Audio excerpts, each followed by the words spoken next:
wabarakatuh. Halo generasi cerdas Indonesia, jumpa lagi di YouTube channel Ida 2802.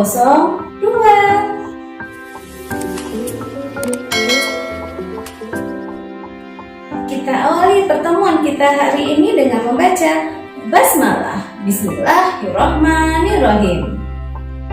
Materi kita untuk pertemuan hari ini adalah Peraturan Perundang-undangan dalam Sistem Hukum Nasional.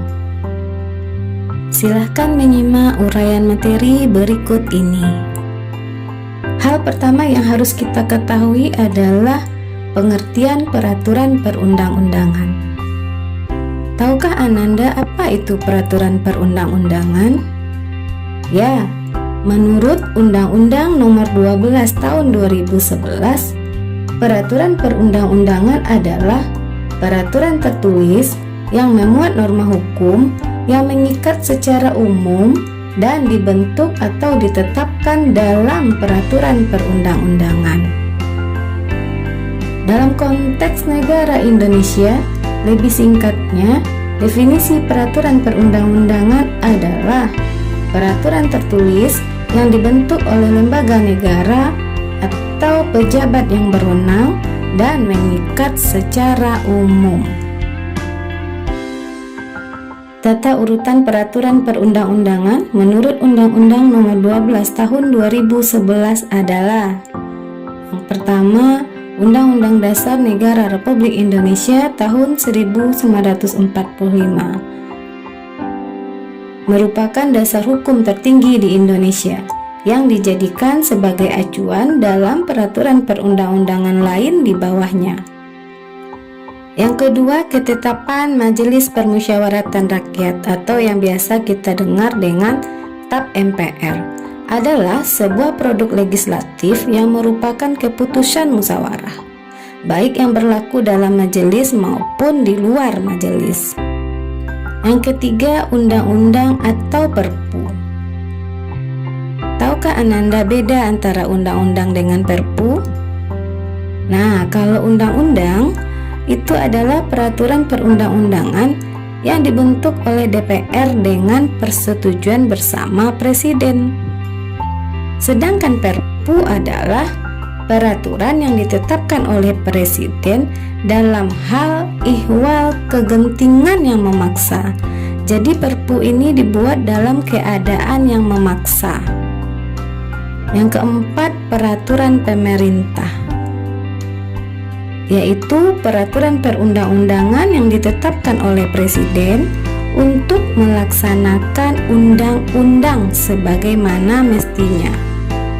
Yang kelima, peraturan Presiden, yaitu peraturan perundang-undangan yang ditetapkan oleh Presiden untuk menjalankan perintah peraturan perundang-undangan yang lebih tinggi atau dalam menyelenggarakan kekuasaan pemerintahan. Yang keenam adalah peraturan daerah provinsi atau yang biasa kita dengar dengan Perda Provinsi. Adalah peraturan perundang-undangan yang dibentuk oleh DPRD provinsi dengan persetujuan bersama gubernur. Tata urutan yang terakhir adalah peraturan daerah kabupaten atau kota, atau yang biasa kita kenal dengan Perda Kabupaten atau Kota, yaitu peraturan perundang-undangan yang dibentuk oleh DPRD kabupaten atau kota dengan persetujuan bupati atau wali kota.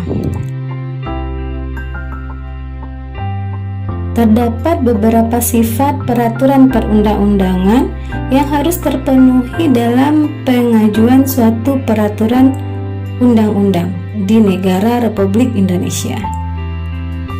Sifat peraturan perundang-undangan di Indonesia diantaranya: yang pertama, peraturan perundang-undangan harus dalam wujud peraturan tertulis. Yang kedua, peraturan perundang-undangan dibentuk, ditetapkan, dan dikeluarkan oleh lembaga negara atau pejabat yang berwenang baik di tingkat pusat maupun di tingkat daerah. Yang ketiga, Peraturan perundang-undangan harus berisi aturan pola tingkah laku atau norma hukum. Yang keempat, peraturan perundang-undangan harus mengikat secara umum dan menyeluruh. Apa pula fungsi peraturan perundang-undangan? Ada sejumlah fungsi dalam peraturan perundang-undangan ini, yakni mengatur hubungan antara manusia dalam hidup bermasyarakat, menjaga dan melindungi hak-hak warga negara, menyelesaikan masalah-masalah atau sengketa-sengketa secara adil, mengatur jalannya pemerintahan negara. Arti penting dari peraturan perundang-undangan: memberikan kepastian hukum bagi setiap warga negara, menciptakan rasa keadilan bagi setiap warga negara, dan memberikan perlindungan bagi setiap hak-hak warga negara. Setelah kita mempelajari sifat, fungsi, dan arti penting dari peraturan perundang-undangan ini, semoga ke depannya kita bisa disiplin terhadap peraturan perundang-undangan yang berlaku di Indonesia, sehingga terciptalah ketertiban, keamanan, dan ketentraman di dalam hidup bermasyarakat. Baiklah Ananda, selesai sudah pembelajaran kita pada hari ini. Semoga apa yang sudah kita pelajari dapat bermanfaat dan bisa kita terapkan dalam kehidupan sehari-hari. Dan kita akhiri pembelajaran hari ini dengan mengucapkan hamdalah. Tetap semangat dan lakukanlah hal-hal yang positif. Terima kasih.